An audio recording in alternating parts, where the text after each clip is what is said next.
urea one more time, Urea. because that was a big point in the show we had done. You were saying if we don't get fertilizers from other places, we had enough here in the U.S. to keep the food supply going with urea. Yes, we do, within reason. We can't continue to basically make plastics and make fertilizer and make DEF and all the other byproducts that come out of urea. It is a product of natural gas. It's a derivative of natural gas. We have a urea plant, or a nitrogen plant down here at Woodward. It has a very big natural gas pipeline that runs into it. The price of fertilizer that I buy from a wheat ground or wherever anybody buys to grow crops with is a direct descendant of what natural gas prices are. If natural gas is super cheap, nitrogen is relatively cheap. If natural gas is super expensive, nitrogen is super expensive. And all the derivatives that come with nitrogen, the DEF, the plastics, everything that use urea as one of the base chemicals to make stuff. Plants use it as a base chemical to grow. I mean, so that stuff is real important. 80% of the world's urea come out of Russia and Ukraine. Both of them are producers. Both of them have relatively large supplies of natural gas and don't have a overarching government that's putting their thumb down that controls necessarily the supplies and or production, especially in Ukraine anymore. It's a dog eat dog world out there. If you got a whole bunch of natural gas, I can sell a whole bunch of fertilizer for you. You know, all you got to do is turn it into fertilizer. You know, I mean, they're very good at it.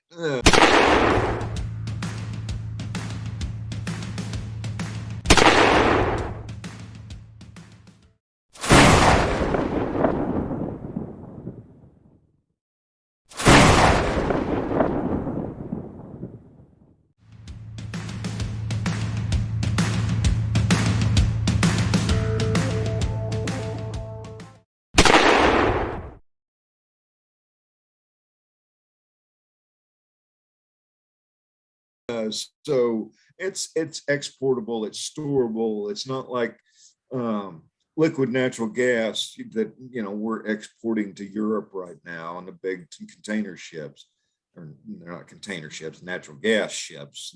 They're huge, but it's tough to actually transport natural gas or even liquid natural gas, because you got to compress it into liquid and then decompress it when you get it to where you're going with.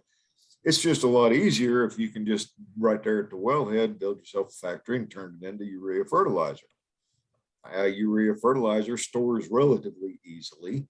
It can store for a long time. You can transport it easily.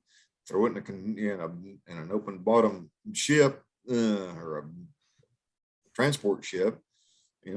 Put tarps over the top of it, seal it down, and send it across the world. It's easy. Easy to turn natural gas into money. And so it's a good, we have natural gas in the United States. We have production here in the United States, not an abundance of that.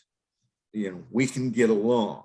But if all of a sudden we have zero imports of urea fertilizer from Russia and Ukraine, if we're completely reliant on our supply, what you think the price of gasoline went up quickly? You haven't seen anything what will happen to natural gas, because John Q. Public, the person that burns natural gas in their home to heat their home in the wintertime, is damn sure don't feel it. They'll feel it this year, whether we're out of urea or not. But it could, if we really get into a shortage where we're pushed for urea in this country, and we have some politicians that develop some stones, and they actually go, we have to prioritize this stuff. It's kind of like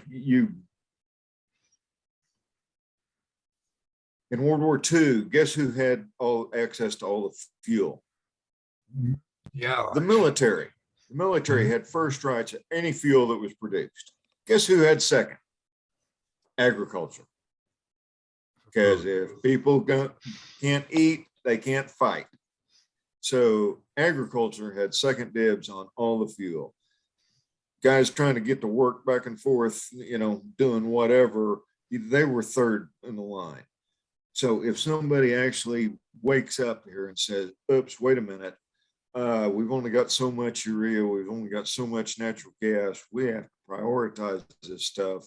We can't have this natural gas being burnt willy-nilly by the general public, or we can't, can't designate 10% of this natural gas to producing death.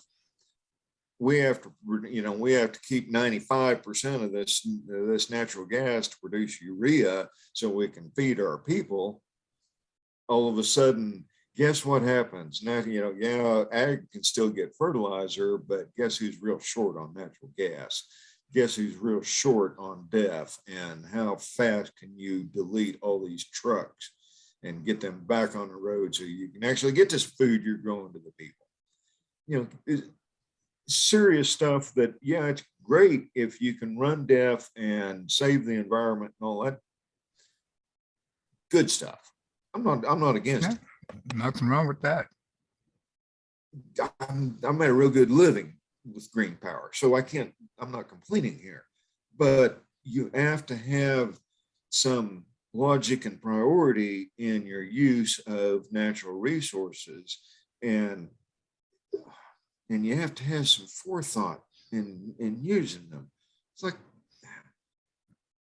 guys, you can't shut down the biggest baby food producer in the United States because of regulations and not expect an impact. Yeah. You can't, and it takes forethought to go, okay, wait a minute, we're going to have to work with these people to bring them up into regulations. I'm not against bringing people and making companies comply with especially health, food, and safety regulations.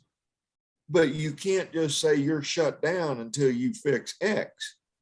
Not when you're dealing with on-time inventory supply for the world. Come on, people, use your brain. You can't shut off and regulate energy from, in 18 months, going from energy independent to depending on the world to support us in energy just due to the regulations. I had to laugh when he said that we might, that the fool up there said that we could nationalize oil companies or whatever. We could, we're at war. You have to produce cheap gas. I laughed. That's so. That's what they did in Venezuela, and look what happened. And unfortunately, that's what I see coming out of these left-wing politicians, is they are so far left. I actually have friends that are Democrats. They're not left-wing loonies, but they're Democrats. They support social policies and stuff that I don't necessarily, but even they're going, yeah, we don't know these people. What, Exactly. what, Exactly. and these fools are hook, line, and sinker, just driving as hard as they can go. It's, if they would actually pull their head out long enough, I'm not going to say from where, but if they pull their head out long enough actually look around, they can see that they're in big trouble in November. Yeah. November's a nice thought, but I I keep don't, you've got saying to survive that long. that's exactly my thought, and my concern. But do us a favor here. When we were off camera, we had a discussion about depth and starting the diesel Oh, engines. And okay. go back and give us a quick synopsis of what you just told us about depth, the diesel Okay. engines, and the foods. DEF. Okay. For those who don't know, DEF is called, it's DEF. It's diesel exhaust fluid. It is on every truck that's built since 2010 or 2012. I'm not sure when, the last 10, 12, 15 years. Every truck that's rolled out of the factories in the US has to have DEF. If you run out of DEF, the motor will not start. It looks like antifreeze. It comes in gallon jugs. You can buy it in any major truck stop, quick trip in the country out here. But it's an emissions. It's a requirement for the diesel trucks to meet today's emission standards. When DEF is made primarily from urea nitrogen, as I can back up and go again, but urea nitrogen, natural gas is one of those things that can get real scarce here in the near future, and is getting very expensive. DEF is getting very expensive.